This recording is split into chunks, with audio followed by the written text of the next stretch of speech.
Je retiendrai certainement la volonté commune exprimée par tous les membres du G7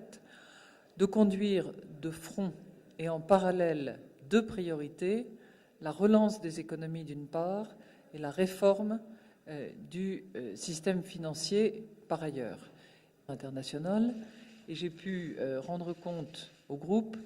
des réflexions françaises.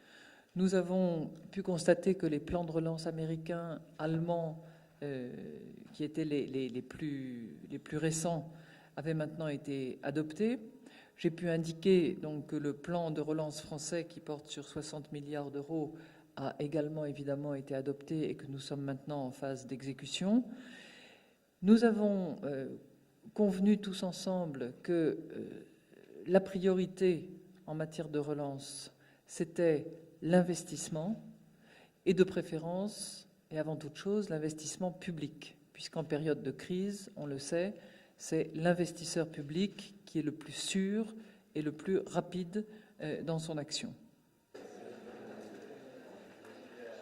C'est évidemment dans le cadre du futur sommet du G20 à Londres du 2 avril que s'inscrit cette réflexion, et j'ai pu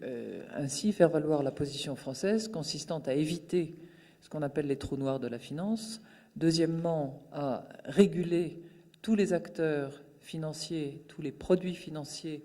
et tous les territoires, comme nous y appelle le communiqué du G20. J'ai en particulier fait état avec mon collègue allemand de la nécessité de réglementer de manière plus rigoureuse et de superviser les hedge funds,